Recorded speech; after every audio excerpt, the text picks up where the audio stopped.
出发吧。没错，这样就好。尽管来阻止我吧，尤兰戴尔、基亚娜，还有德丽莎，就当是你们为我献上的雌形演出了。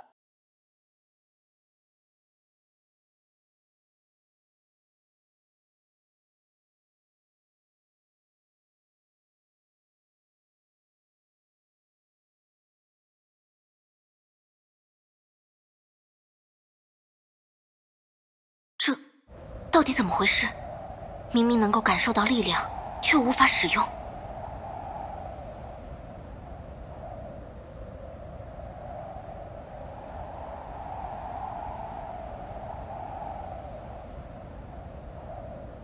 怎么回事？这片光幕不对劲。天哪 ，Bronya，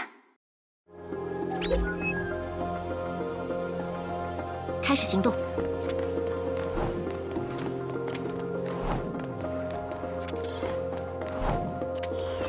我已经准备好了。天哪，你没事吧？没事，但我没能阻止奥托。在和他战斗的过程中，这片光幕突然出现，将我和他隔绝开了。他现在就在光幕的另一边。莉莉亚，你怎么了？现在可不是睡觉的时候呀！我们还要……我怎么也突然好困。罗萨莉亚，莉莉亚，越是接近这里，身体就越沉重。这种感觉，就像被人偶夺走力量时一样，相似但又不同。喂，通讯正常吗？有人能听见吗？学院长，这里是 Kiana， 通讯正常。我刚和 Bronya 他们在教堂前完成会合。太好了，你们没事。从刚才开始，通讯信号就不太稳定，我还担心你们也像瓦尔特先生那样变得无法联系了。我和博士们在秀伯利安看到教堂方向出现了巨大的光幕，仪表显示它的能量参数十分异常。你们在现场有什么发现吗？光幕应该是奥托为了将我们隔离在外而采取的某种措施。他在光幕升起后独自进入了教堂。奥托，你果然遇到他了吗？光幕出现的时候，他嘴里还说着什么虚数之术的赠礼，神的全能。对了，在我赶到的时候，他手里还握着黑渊白花，说这是第一位客人留下的。黑渊白花，第一位客人，难道是幽兰戴尔？啊？他不是奥托的部下吗？起内讧了？我不知道。总之，大家被光幕隔离在了教堂外，黑渊白花就插在我们面前。而且奇怪的是，这片光幕似乎对律者的能力有消耗和抑制的作用。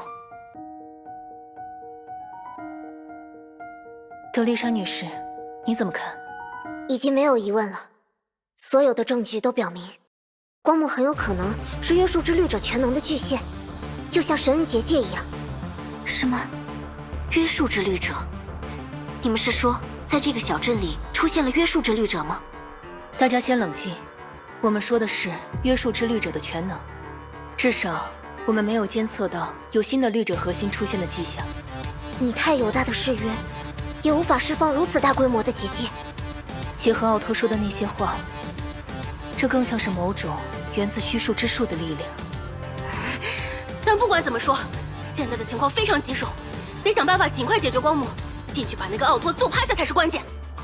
Kiana、Bronya， 你们先带大家后退到安全区域待命。光幕的问题，我会和博士们商量解决办法的。记住，千万不要靠近光幕。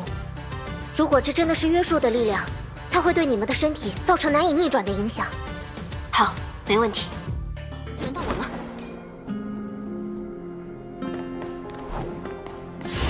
决战的时刻到了！预备，烟火！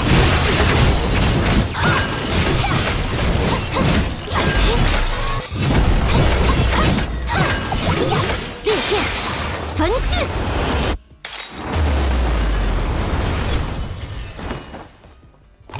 这是小声。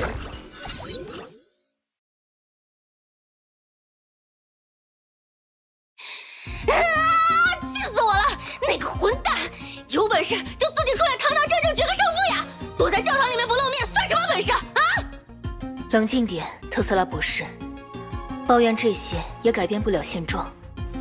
况且，我们也还有一些值得一试的应对办法。啊，修头，你想到了什么方法就赶紧说。或许，我们可以尝试用修伯利安上的月光王座来破除那片光幕。月光王座，可那不是用来对付绿者的武器吗？月光王座之所以能够对抗绿者，是因为它能将绿者体内的崩坏能转化为常规能量。换言之，月光王座的攻击反而不属于崩坏的范畴。只要我们为它提供额外的崩坏能，它完全可以当作功率惊人的光束武器来使用。原本对于约束的全能，如果我们使用绿者的力量或是普通的崩坏能武器去攻击它，无异于以卵击石。但如果是常规能量的武器，就不必过于顾及这些，可以尽情轰炸了，是吧？可恶，早知道就该把银色子弹全都带过来。那你可真得考虑一下周围的无辜群众了。无论如何，有一点是可以确定的，无论光幕是通过什么原理实现了约束的全能，它都需要某种运作机制来消解能量。只要有运作机制，就存在承受阈值。约束的全能自然也会化解常规能量，但正因为这并非它的主攻方向，所以我们的输出会更容易超过那个阈值。说白了，就是铁蛋碰石头，看谁的脑壳硬了呗。的确是这样。那要是月光王座的功率无法达到光幕的阈值呢？我们也就只能另寻他法了。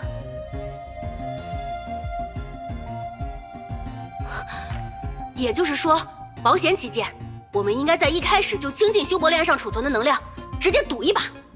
但反过来说，如果直接让月光王座以最大功率输出，一旦失败，我们也就损失了修伯利安的全部战力。的确，以那种悠然的态度而言，奥托很可能还留有后手。不管怎么说，计划本身是没有问题的。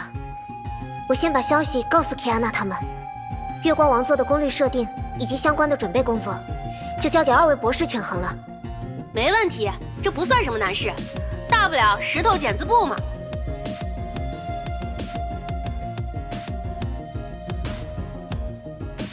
提安娜、布罗尼亚，听得见吗？听到了，学院长。现在有什么指示？我和博士们会尝试利用月光王座解决教堂前的光幕，你们要带领大家尽快撤退到不会被波及的地方。届时，如果计划成功，你们确认安全后，再进入光幕与奥托对决。我也会尽快赶上。月光王座，提安娜，原理可以之后再听博士们解释。现在先按学院长说的计划行动。你说的对，还是抓紧时间要紧。这样前线就安排妥当了。特斯拉博士，你们那边怎么样了？试射功率已经按照爱因斯坦的方案设定为20%，月光王座随时可以启动。好，提安娜，你们呢？是否已经撤退到位？我们已经在安全的位置集结完毕。收到。特斯拉博士，我们可以开始了。了解。修伯利安舰载反绿者武装，主炮月光王座启动。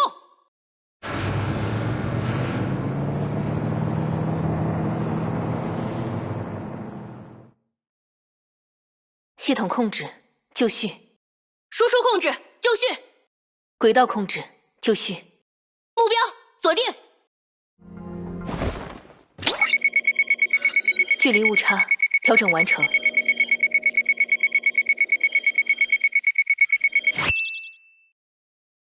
月光王座开炮。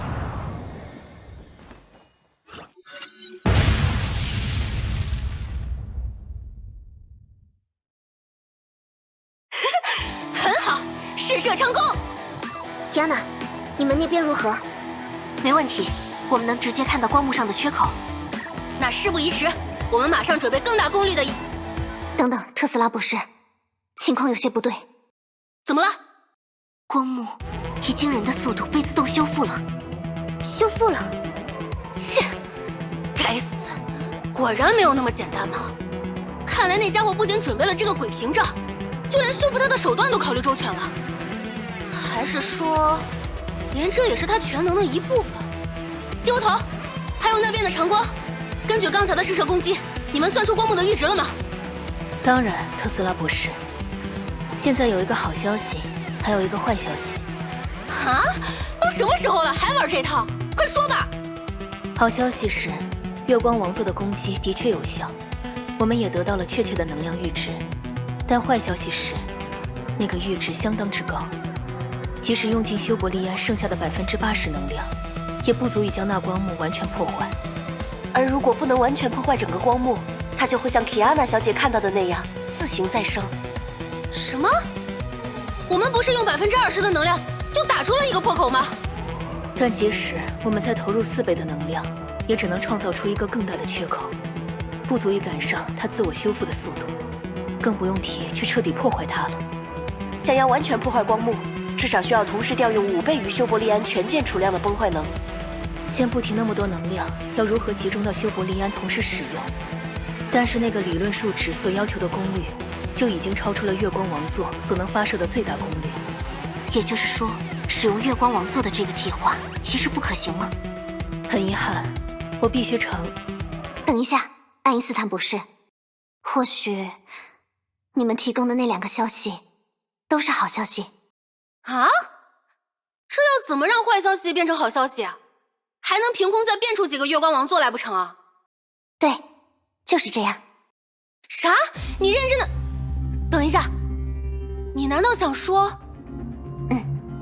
用理智律者的全能，构造出足够功率的月光王座阵列。啊？什么？这种事能做到吗？当然很困难，毕竟这是瓦尔特先生也没有做到过的事。但这也是眼下最值得一试的方法了。Bronya， 对自己有信心。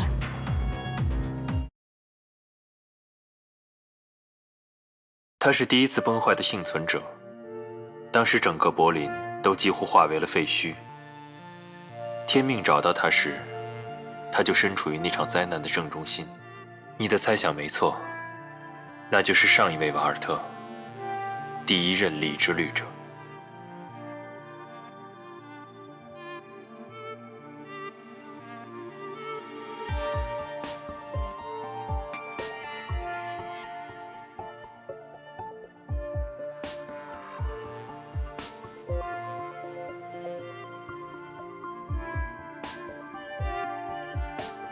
布罗尼亚，你之前可能有一些误会。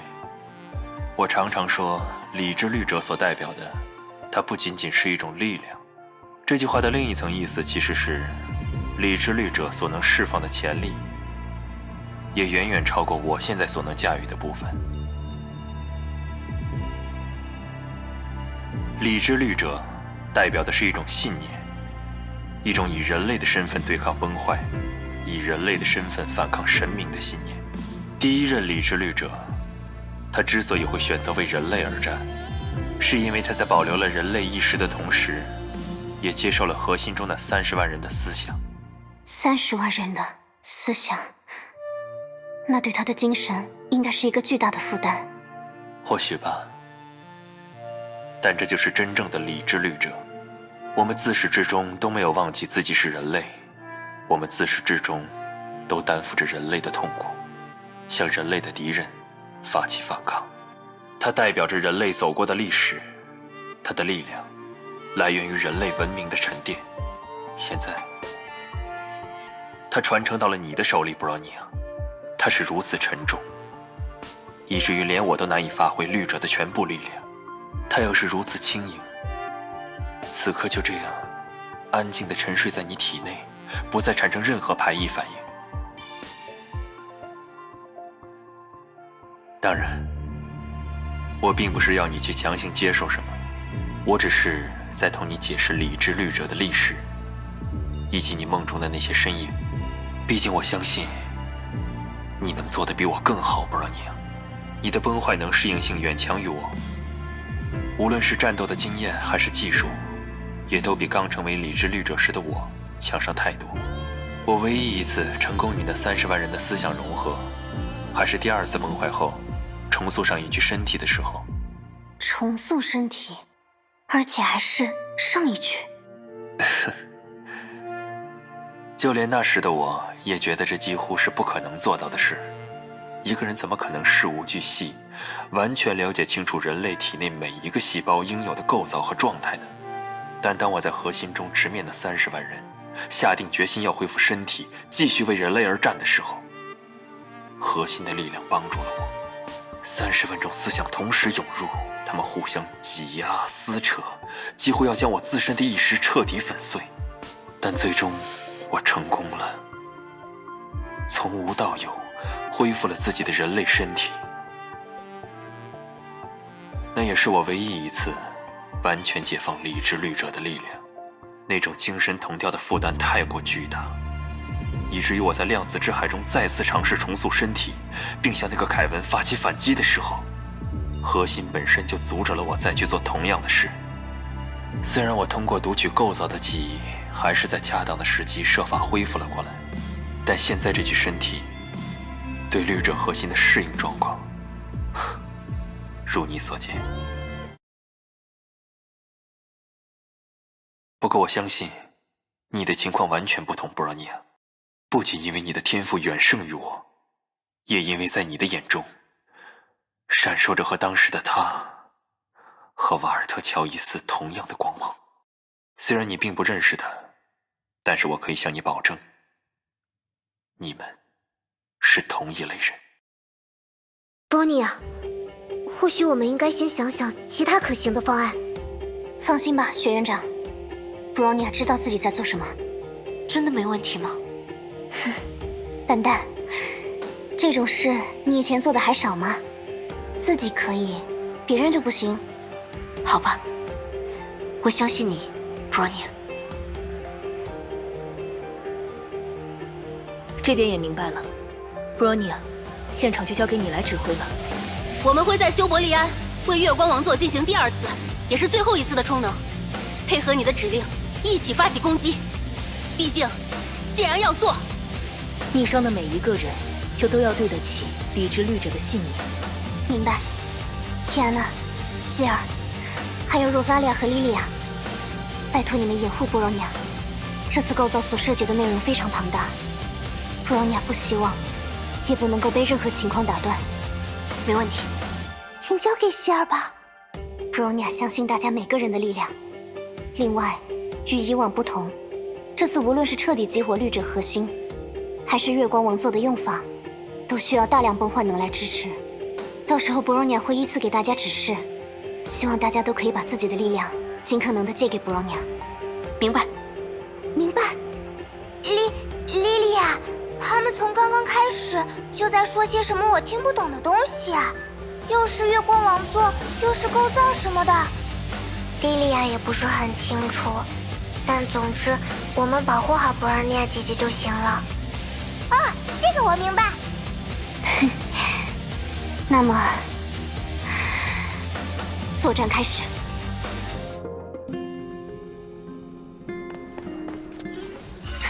别想干扰布罗尼亚。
就是现在！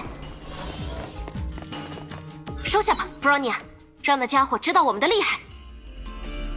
我会保护好布罗尼亚姐姐的。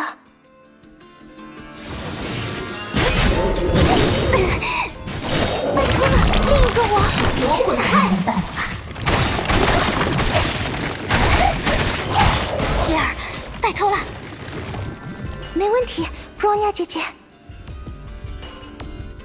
托了，布罗尼亚姐姐，希儿相信你一定会成功的。哼，可别白白浪费了我们的心意。别想靠近布罗尼亚姐姐！莉莉娅，全力出击！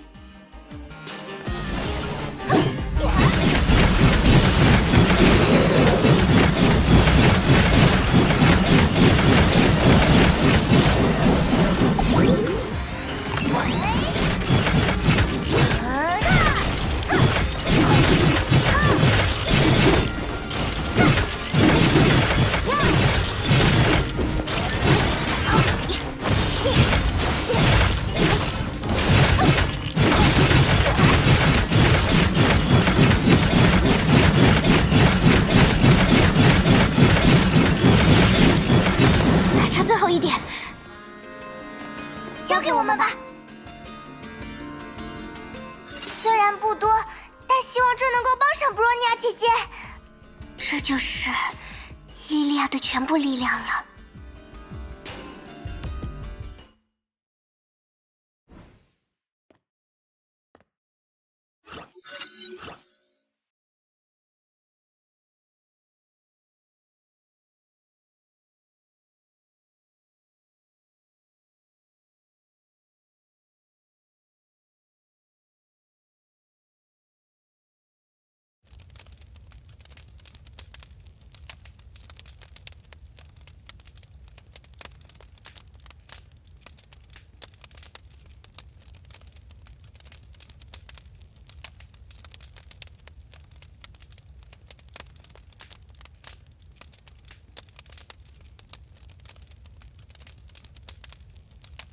30万人的思想，原来是这样。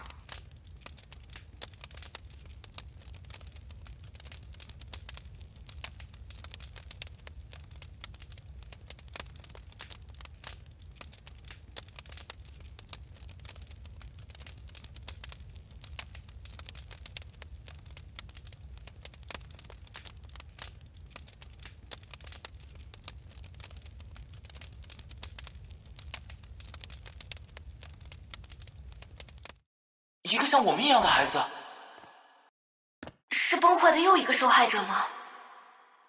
啊，他和我来自同一个故乡。是他继承了理智律者，是他继承了我们的名字。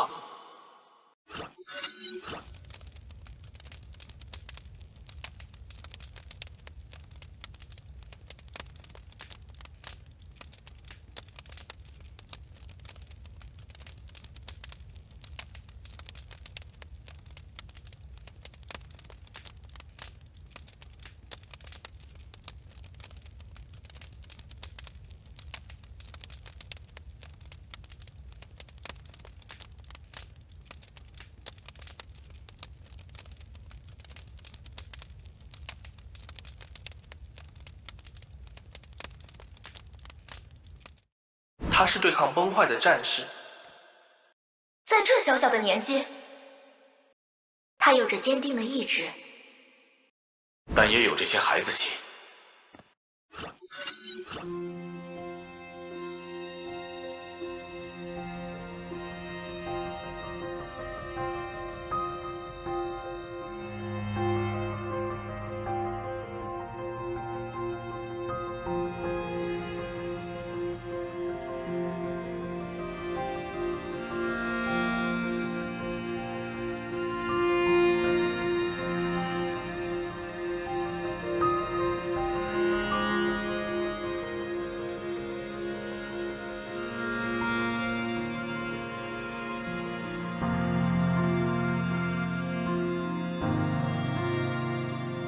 布罗尼亚知道你们在质疑，也知道你们为何会质疑。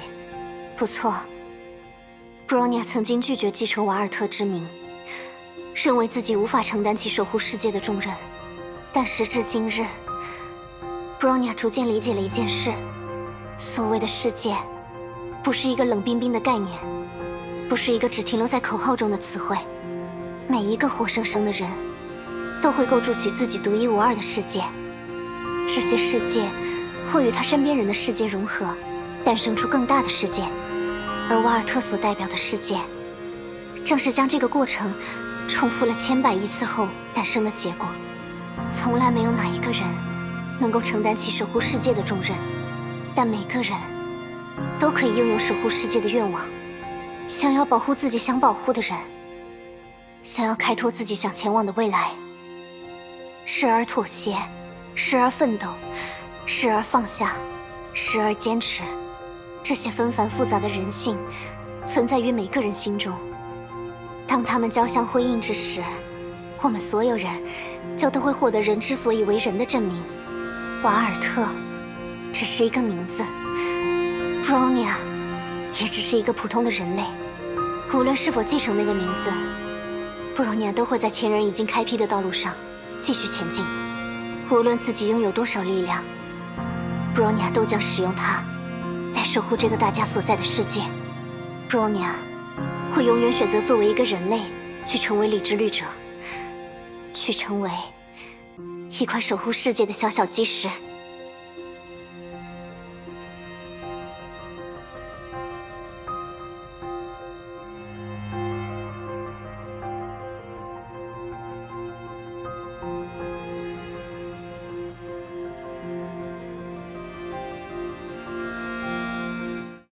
他曾经犹豫过，但是他克服了内心的迷茫。他曾经恐惧过，但是他战胜了内心的怯懦。或许他真的能够为人类带来新的希望。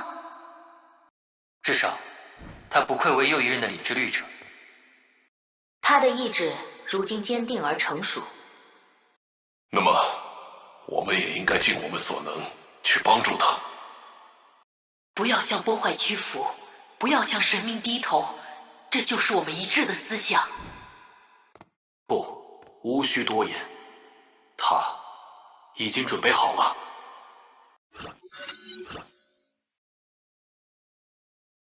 没错， Bronya 现在已经准备好了30万分的思想。Bronya 现在有决心去一一承受。精神同调，开始。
一个人的力量或许不够强大，30万人的思想或许也不够丰富，但此刻的 Bronya 是真正的理之律者。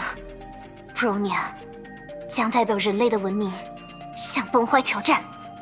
月光王座6倍攻略，构造开始。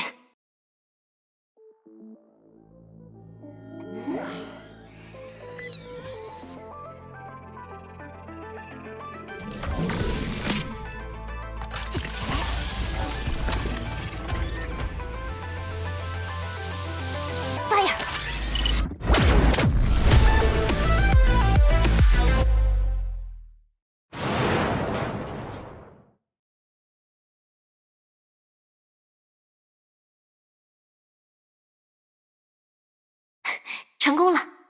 布罗尼亚姐姐。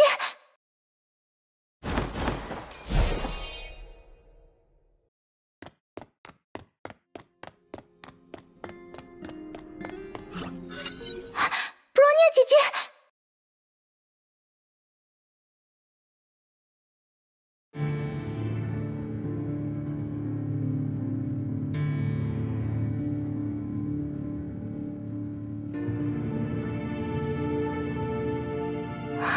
姐姐，布罗尼亚姐姐，布罗尼亚，坚持住！怎么办？布罗尼亚姐姐要死掉了吗？别胡说呀，罗萨莉亚！怎么会？就没有什么我们能做的吗？希儿，换我来。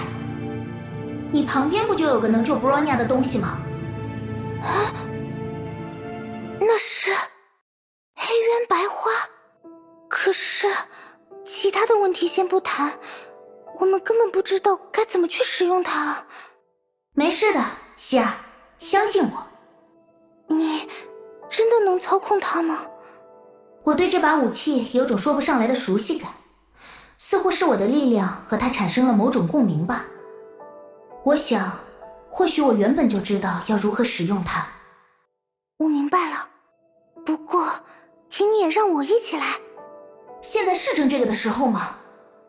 不是的，我是说，我能感觉出，你似乎有些逞强。啊？或许你的确知道如何去使用它的力量，但对使用这股力量所要消耗的代价，你却并没有多少把握。你其实并不知道，单靠自己一个人的力量，是否就足够救回布罗尼亚姐姐。所以，拜托了，让我也帮你一把，我们一起来拯救布罗尼亚姐姐吧。唉，真是服了你了。你听好了，我待会儿会尝试引出这把武器那独特的力量，你最好配合我的步骤，感受那股力量，帮助它流向布罗尼亚。没问题，我会努力的。那么，我要开始了。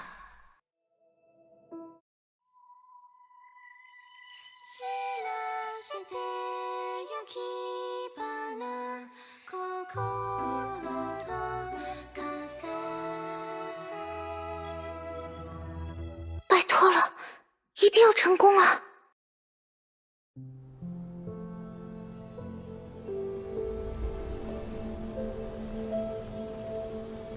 接下来就拜托你了，另一个我。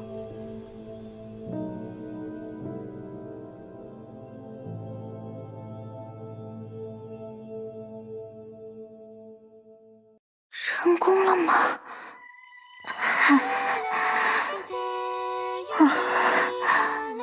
布罗尼亚姐姐，希儿。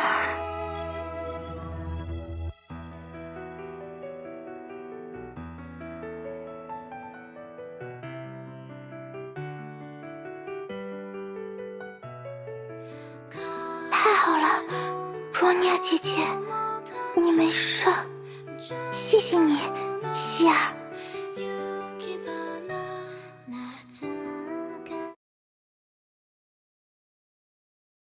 希儿，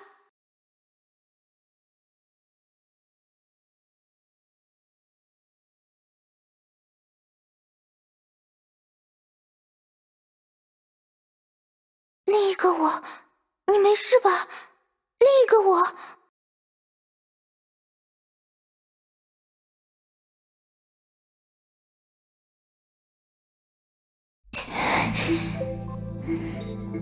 吵死了，我没事。啊，吓死我了！我也是莫名其妙的就累了。这黑渊白花所消耗的，该叫生命力吗？总之，那种代价确实和我想象的不太一样。不过，话说回来，你刚才是不是还挺着急的呀？当然了，你下次不可以再这么吓我了。等等，他怎么直接就承认了？这让我还怎么接话呀？听见了吗，希儿？好，好，好，是，我是听话的希儿，以后什么都听。啊！等等，那是什么？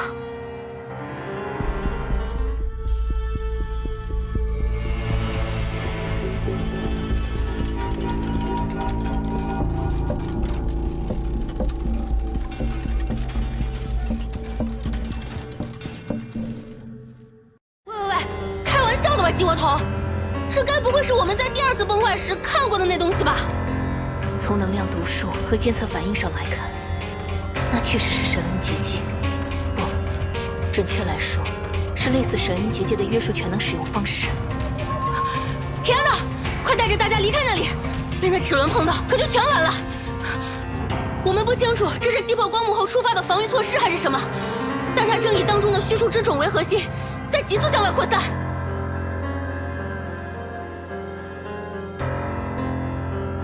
希尔、若扎里、莉莉安，你们还走得动吗？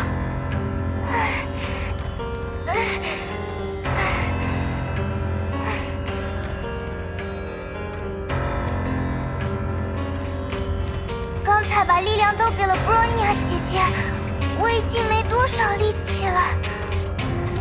莉莉亚已经睡了过去，我勉强能像这样背着她走。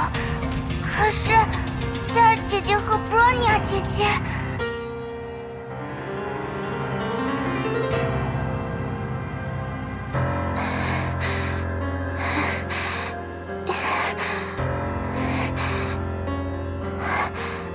没关系，我抱得动布罗尼亚姐姐。怎么办？大家看起来都已经丧失了作战能力，但那些齿轮的扩展速度却丝毫不减。有没有什么办法能至少弹开它们？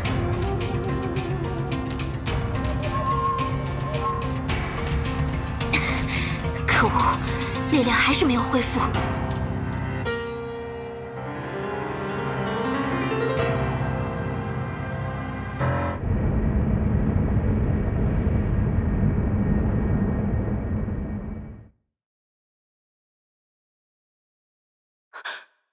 那是修伯利安上搭载的突击舰。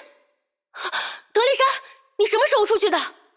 这样也好，既然德丽莎你已经赶到附近，那就尽快让地面作战人员登上突击舰完成撤离。不，博士，撤退是行不通的。德丽莎，布罗尼亚他们刚刚经历了一场恶斗，已经精疲力尽了，加上这齿轮的扩展速度，如果从空中撤离，恐怕会承担更大的风险吧。博士，还记得我们之前所做的那个与约束有关的实验吗？难道你们应该也想到了吧？如果我用神恩结界输出与他同等的约束权能，伊安娜他们就不会有危险了。德丽莎，你先等等。虽然从理论上来说，这个做法的确行得通，可是，德丽莎女士，你应该知道，神恩结界对于相当于融合战士的你意味着什么。我知道，在第2次崩坏的时候，我就已经体验过一次了。你没看到那个虚数之种吗？要匹配和那个相当的强度，你自己绝对会死啊！或许吧。展开结界后，由崩坏能驱动的飞船引擎也将停止运转。就算是我们，也无法在修伯利安进行远程操控了。我知道。看来，我们已经阻止不了你了。感谢你们的理解，博士。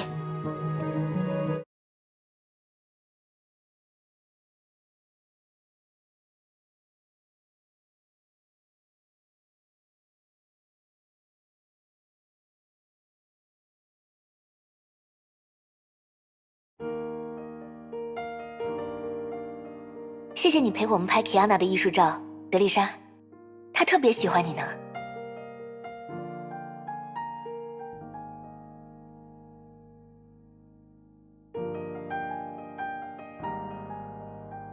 小西利亚，你之前申请的极东织布学院项目已经通过审批了，是吗？那真是太好了。但你下次走流程的时候还是注意一点吧，像是这次的材料竟然没有特殊标注项目的优先级。还好我多留了个心眼，不然谁知道他们要在文件堆里待到什么时候。那真是谢谢德丽莎了，总感觉你对这个学员项目还挺上心的。怎么可能不上心啊？这可是你的愿望，不是吗？提安娜也在一天天长大，咱们再不抓紧时间，她可就当不了那所学校的学生了。那你就再帮我实现一个愿望，好不好？上次那个提议怎么样，德丽莎？以后要不要来我的学校当老师啊？哎呀，这个还是算了吧，我当老师肯定不行的。有什么不好的吗？我不擅长和小孩子打交道啦，他们一个两个肯定都把我当同龄人看呢。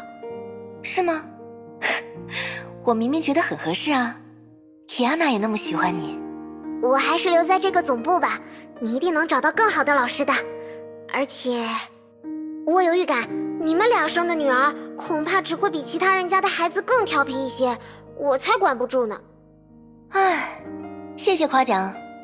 我可没在夸你们。但说不定他长大以后就变得老实了呢，就像他爸爸一样。齐格飞到底哪里算老实啦？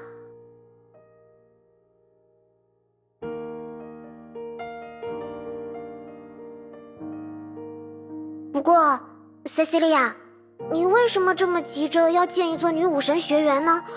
是因为提安娜？哦，这倒不是。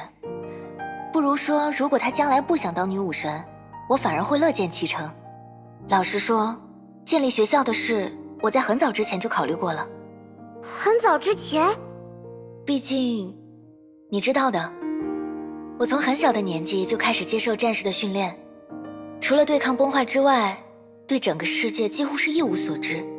直到遇见了齐格飞，我们第一次相遇时发生的事，你知道的。那时我如梦方醒，原来除了战斗，我们还可以去体验那么丰富多彩的世界。而那些经历，也反过来成为了我女武神生涯的崭新动力。所以我想创造一个不一样的支部，想给予那些学生我当年险些就错过了的东西，拥有隐私的房间，环境优美的花园，美味的学校食堂，一起听课玩闹，甚至是一起翘课的同伴。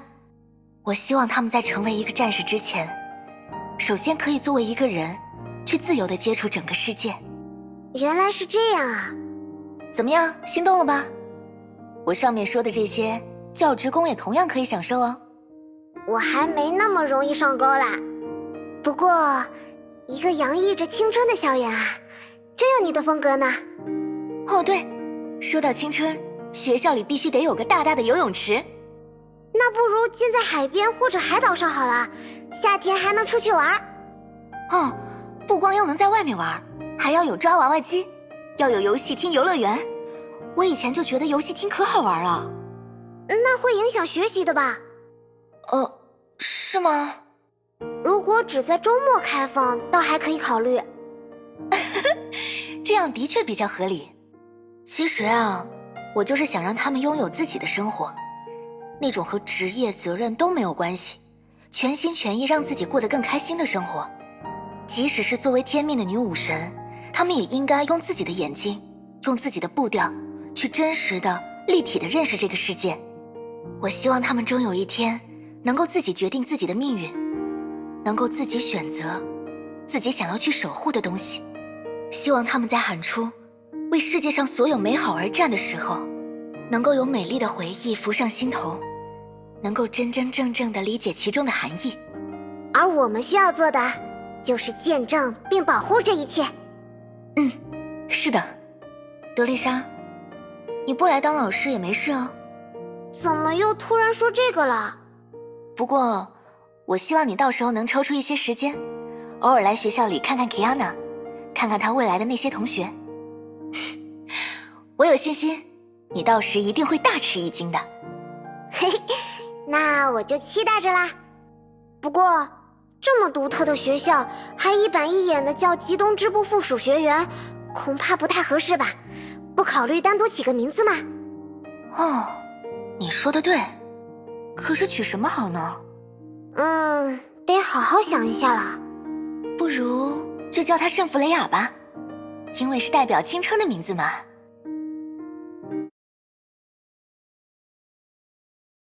和你说的一样啊，塞西莉亚。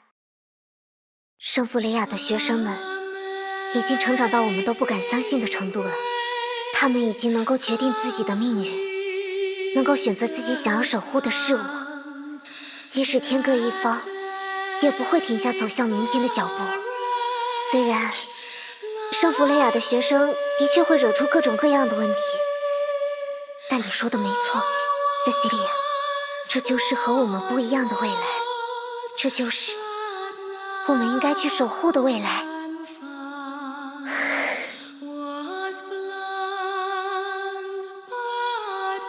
犹大，我的老朋友，你一直都是无所不能的，所以最后再帮我一次吧。犹大的誓约，地灵额定攻略，神恩结界，定向展开。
塞西莉亚，